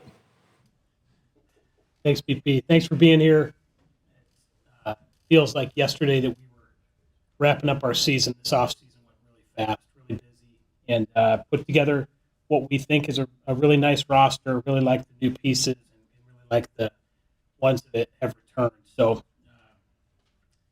we've got scrimmage today, scrimmage tomorrow, practice Saturday, scrimmage Sunday, off Monday, scrimmage Tuesday. So we got a lot of baseball left. We need all that time to continue to develop and be ready for a really good UTRGV team. But my staff did a great job in putting this roster together, and great schedule, and it should be a great challenge. We can't wait to get going. All right, Coach. You've been doing this a long time. I'm wondering when the season starts getting ready, do you still get those butterflies? Do you still get that excitement? And I know when you met with us last year, you had a certain level of expectations. How have those expectations changed when you look now compared to last year? Yeah, for sure. The butterflies are a real thing, and probably part of the addiction of doing this. And I've always thought if I don't get those, that'll probably be a good cue that maybe my time is done. But no, I absolutely get them, and I get them every game. And I was fortunate enough to spend some time around actually it was an Olympic sharpshooter. He spoke to our team at DBU one time and talked about those butterflies you get, that it's adrenaline, and it's such a gift. And he talked about what adrenaline does to the body and how it's your superpower. And so I was an English major, so I'm not sure any of that's true, but I believed it the whole time. And so getting that feeling is, I'll certainly have it a week from Friday. But yeah, what was the second part of it? Expectations. Yeah, I'm terrible at that. I enjoy the journey and the process so much. And there are a lot of new faces. I miss a lot of the guys that have been here. And we had some great guys on our team last year and some guys that were really fun. So I miss that. But, a year ago, I didn't know that we were going to be what we ended up being. I knew we were talented, and I know we're talented this year. But last year, we won a lot of close games that I think helped build us into that really tight-knit, competitive. And I don't know, it's chicken or egg. Do you need to win those games to be that, or are you that, and that's how you win those games? So I certainly feel like the makeup is very similar, but expectations, I probably boring answer, but I think if I've done anything well in my career, it's tempering those and staying in the moment. And honestly, I've spent all day thinking about today's scrimmage and a little bit on tomorrow. You mentioned a lot of the new guys, another year of turnover. I mean, you've dealt with this in the past. I guess, do you have kind of a way that you approach, kind of team bonding? Do you kind of push that, or is that more player led? Obviously, we heard from 3 of the returners a couple of days ago, but I mean, just what's your approach on that? I think it starts in recruiting like-minded people. And what I mean by that is like-minded in their view of competing in team and development and having a value system that is driven towards the team doing something and not just your individual stats. And I think that's hard in our sport because our sport is very individualistic in terms of, it's a pitcher versus a hitter, and then it becomes a team sport once the ball's put in play. But I think there are guys that can see, and the 3 guys you had up here the other day, Brady and Dario on the offensive side, nobody does it better from an individual standpoint, but they do it in the context of playing team offense. And so I think we've done a good job of really teaching that, hey, your at-bat is a part of a bigger at-bat for the team. And Dom, your outings is a part of something way bigger. But the individual team stuff, like I always think, I'm upper management to them. Like I joke, but when I was an assistant, I was cool and everyone called me Fitz, and then I became a head coach and I was Coach Fitzgerald, and everyone was on their best behavior around me all the time. But I think we give the guys a lot of autonomy to be themselves, and we spend so much time together, and they're like-minded, and our core values are so laid out that I think the bonding part comes in that like-mindedness. And on the point of Brady and Dario, they're changing positions. Brady's been working in the outfield. Dario was DH last year. Now he's working in the infield. How are they progressing?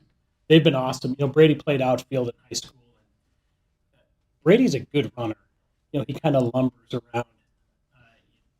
He actually reminds me a lot of kind of the Lance Berkman, even Max Muncy. It's a bad comp because he's a third baseman, but he's big, but he really moves well, and he's a long strider in the outfield, so he gets the ball. And then Dario is a really good infielder. We just had exceptional defenders last year who played ahead of him, and Dario really, I'll give him a lot of credit. Like that was a massive point at his exit meeting that he wanted to play defense. And I said, well, no one wants you to play defense more than I do. So, but I'm going to play the best defender. So you got to go out and win it. And he won it by 1,000 miles. He's been unbelievable. Those 2 are incredible workers and super confident. And they have the confidence. Like if I ran out there after this and said they were both playing short today, they'd be like, it's about time. You had it last year with Dom, preseason hype, preseason love. He's got more this year. Brady's got even more this year. Ever a conversation, or you let those guys handle it? They both said they don't care. I'm sure you love hearing that. But do you have to talk with them and work through that, or you just trust them to do it that way and the way they want to do it? Yeah, I don't really talk to them about it, other than I think I talk globally to all the guys about preseason stuff and projection and articles and all that stuff. It's phenomenal because people love college baseball and they love what's happening inside of our program. But it's all just guesswork. And if you handle it well, it's great. And if you don't, it's drama and it's distracting. And so I think part of it is I'm kind of unaware of a lot of it because I'm so locked in on what we need to do today, and I don't really pay attention to none of it until I sense that something's affecting us. But with those two, no, I've never had to have a conversation with Dom or Brady about any accolade they receive. They're both genuinely humble people. If you meet their families, you know exactly why. And following that up perfectly, tied fifth in the league. Maybe you didn't know that. Maybe that's breaking news to you. But what does that mean to see it? I know it doesn't mean a lot, big picture and all that, but in terms of building your program, where you were when you started to where it is now. I'd really have to spend some time looking at it, seeing the rest of the league, and I think I've got opinions on our league and who I think should be good and who returns a lot. And usually after a weekend, you play someone like TCU last year, you walk away like, hey, these guys are really young, they're going to be really good next year. So I assume they're pick one. I literally haven't looked at them yet. Arizona went to Omaha, so you assume they're up there. Pretty good. But I don't. And then in recruiting, you go up against guys in the portal and you see that so and so is going here or there. But outside of that, if we had to open up Big 12 play this weekend, I would not feel great about where we're at. Nor I would say probably the rest of my peers in the Big 12 would say the same thing. Like you need those 4 weeks to continue to develop and continue to get better. Like I don't want to play the Big 12 tournament this weekend. Like I want that in May. I want the postseason in June. And so I don't know what we were ranked last year going in. So really, I think if anything, I think fifth is.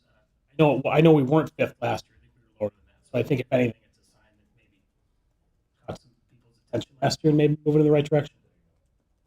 The guys earlier this week said they're really hungry to get back out there after the way last season ended. Have you seen that mentality from them, and have they or you talked to the new guys about what it'll take to get back to the NCAA tournament? Yeah, I think the expectation of the guys is to play really solid baseball and to stay fundamental in what we care about, and knowing that that's what led us there last year. And I think the returners have modeled what that work looks like and how you have to go about it. We haven't talked about the NCAA tournament, and I don't think we will unless something guides us that direction. But I do think the returners have gone about their work very much in a postseason way, if that makes sense. Like there has been no our first lift back for break. I was down in the weight room watching the guys lift, and you could tell that they were mid-season form in terms of their strength, their agility, their movement, their mobility, all that stuff. So I think we've had an overall really awesome mindset about coming into the year, and I think it's because those returners have modeled it. Coach Manning West and Cannon Carr were two guys who had a lot of meaningful innings for you last year. I'm just wondering, what do you see their roles being heading into this year? Yeah, Manning was huge for us last year. He had 30 appearances. He had a ton of appearances and was really good. He's added a couple pitches, which has been really nice. He was cutter heavy last year, and analytically, it's a huge pitch for him. And he's added a couple more that I think are going to be really effective as well. Cannon has always been kind of a Swiss Army knife. He started a ton of games for us last year. 3 out of necessity early in the year when we had a suspension, and then later in the year he started a lot of those Sunday games, but we were Friday, Saturday, and TBD on Sunday, and it just worked out that he never had to throw in relief on those Friday and Saturday appearances. So Cannon's going to do a lot for us.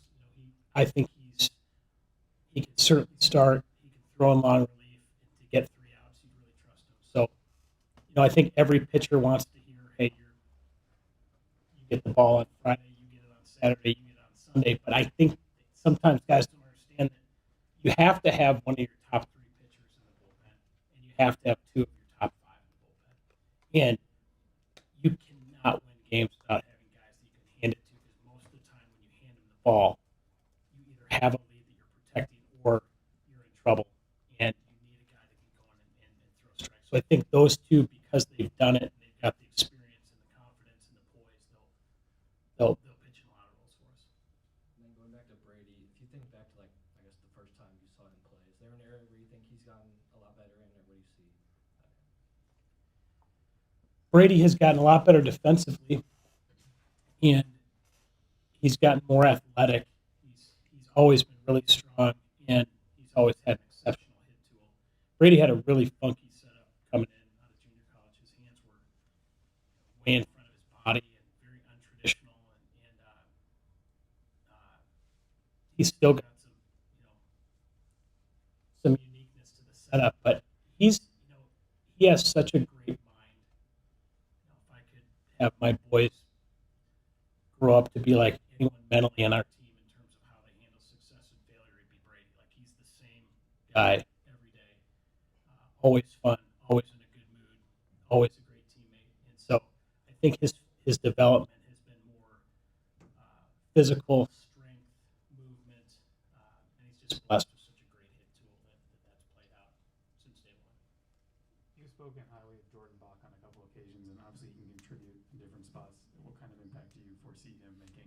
Yeah, he's a great player. He was an awesome player in Southern Illinois and put up great numbers and kind of hit the matrix for us in terms of on-base percentage and extra base hits and being able to do a few things defensively. So I think he's going to be big. He'll play the outfield a ton. He'll also catch, but it's left-handed, and it's really awesome hit tool. And I think someone that probably hits in front of Ballinger and Soria in some form, or allows us to split them up in the lineup. So I think he gives us some versatility and some much needed left-handed hitting, which we had two lefties in the lineup last year. So it's really nice that we've got a few more this year to be able to balance it out. But Jordan's been awesome. Coach, of all the different components that make up a complete ball club, are there anyone's particular early in the season that are going to have your eye in terms of projecting, what might be awaiting this team? That's a great question. I think winning the strike zone is always the first thing I go to every game, and so trying to figure out did we swing at strikes, and did we take balls, and did we get them to swing at balls and take strikes is kind of where it starts. So I think how we were so good at it last year. We did such a great job in the strike zone. So I think that's a big one. And then and baseball's changed a lot. And until it changes to the point where it's no longer baseball, I'll always look at starting pitching in terms of innings pitched. I think if every team that you look at that has a deep postseason run, it's because they've got at least two starters in their rotation that can log close to 100 innings. So those will probably be the two. And I think the one that you can't measure that I'll care about the most is just how hard we play and how prepared we are. So that's the one that ultimately I really care about, and the other stuff kind of falls into place. You guys on Tuesday kind of talked about some of the newcomers to the team and how they've stepped up. Has there been anybody that you've seen that's really stood out to you? Got a bunch of them. I think we talked about Bach a second ago. He's been great. The Schlotterbeck brothers have been awesome. Cade Baldridge will start in center field for us. But was a Gold Glove second baseman at Cowley. Got a bunch of guys in the bullpen. Toby Scheidt and Carter Fink. Carter was the Friday night guy at East Tennessee State, so he could be a starter or a reliever. Bodie Ray's been awesome in the bullpen.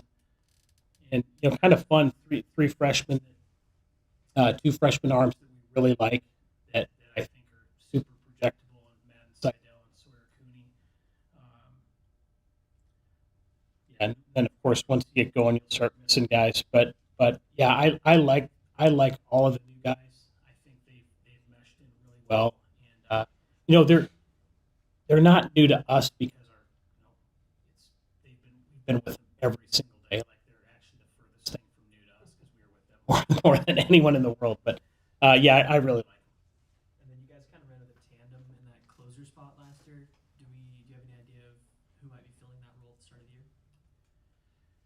I think a lot of it depends on what happens the next few days, because I think we've got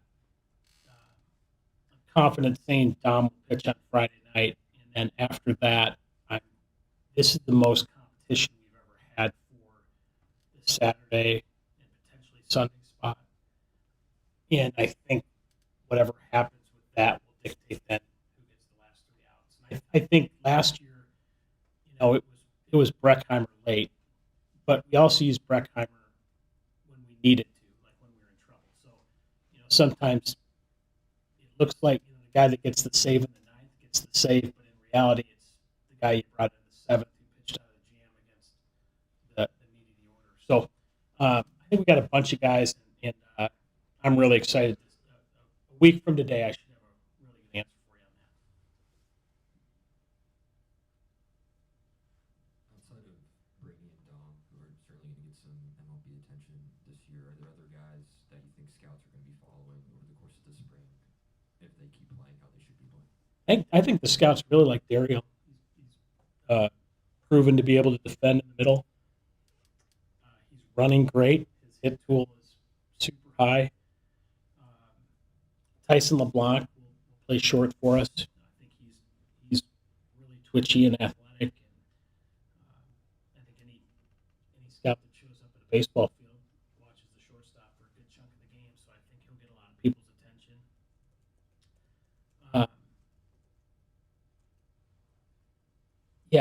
I think some of the pitchers, depending on the stuff, is really good. But I think the interesting thing about professional baseball now is the scout's going to come and watch and write the report and see what they like, and then it gets meshed against what the analytics say about that said guy. So, someone might come out and see a guy throw and really like him, but the analytics don't check the box. So it's the guy that organization, doesn't necessarily go after. And vice versa, there are other guys where a guy might say, hey, this is kind of funky. I don't think the arm's clean, but the org says that, he hits the matrix right. So I think we've got a few of those guys, and certainly some of our starting pitching that I think will garner that attention. Are there any injuries or guys you're not expected to have here earlier through the season that you might have thought were going to be in whether it's rotation or on the field? Blake O'Brien is out for the year, which stinks because he was trending in such a great direction and was having a great spring. And he'll be out with an arm injury. And I think that's it. We're healthy right now. I expect everyone out there to practice today, ready to go. Anything else for Coach? Thanks, guys. That's head baseball coach Dan Fitzgerald. After this, some rapid fire game picks on KansasNation.com. Good luck to the Kansas women in Lubbock tonight against number 16 Texas Tech, 6 o'clock. Can KU make it 3 in a row? That would be big for their postseason hopes. All right, Dan, let's get into some game picks real quick. Purdue, number 13 in the country, at number 7, Nebraska. Nebraska is -1.5, over under 157.5. Talk about two teams who you think they're fraud. Okay, two different teams. Purdue, they're definitely frauds. Nebraska, I think they're frauds, but they're not. It's in Nebraska. It's in Lincoln. Nebraska ball wins this one by a lot, So I it's think. -1.5. So you're going to... No, that's not how it Push works. the point away. Yes, you push the point away. Push the You're point gonna, away. but I mean, if you think they're going to win by a lot, then it's your prerogative. But I'm going to push the point away. Give me money line. that takes us to Waco. Baylor at home, 3.5-point dogs against BYU, who has been reeling. Over under 158.5. Yeah, BYU gets right in this one. I think they've been on a slump, and look, Baylor has a lot of really good players on that program. It's in Waco. I get that. But I like BYU in this one. I think this is their get-right game. All right, UNC at Miami. UNC up to number 11 in the country. They just had an emotional win over Duke. Same situation. Miami is +1.5 at home. Over under 156.5. Yeah, that's so weird. I don't understand this line at all. Somebody knows something that I don't. I'm going to go ahead and ignore the trap line. I'm going to ignore what my gut is telling me. I'm going to take North. I'm all over North Carolina on this one. Okay, and they're -1.5, so you are Going to- I'm going to push one away. You're going with the money line. All right, Yes. got it. Wisconsin at Illinois. Illinois is minus 10.5, over under 152.5. Yeah, this game it is a little bit weird to me. I think Illinois is such a good team, and they had that freshman from Kansas City who's really good. He put up 40 the other day. Wisconsin's been playing some good ball, but I like Illinois in this one. Give me them. They're at minus 120 right now at 9.5. I'm with the public. 9.5. All right. That one's bouncing back and forth. Number 6, Iowa State at TCU. Clones on the road are minus 7.5, over under 147.5. Yeah, this could be a tough game. I think David Punch is really going to give it to Iowa State, but Iowa State, are they looking towards Kansas on Saturday? Maybe. Who knows? It's going to be tough. It's in Fort Worth. Give me TCU to cover in this game. All right, last one. Number 3, Houston. Huge favorites at Utah, minus 17.5 for the Cougars, over under 142.5. Come on. Give me Houston all day. 17.5. That's a big line. They're going to cover. That's going to do it for Rock Chalk Sports today. Had a lot of fun breaking down KU over Arizona last night. Top 10 matchup in the fog. Stay locked into KansasNation.com and across all of our socials for all the coverage that you need. For Elijah Schmidt running the operations and Dan Courtwright, Sean Kellerman saying we'll catch you tomorrow from 4 to 6. KansasNation.com.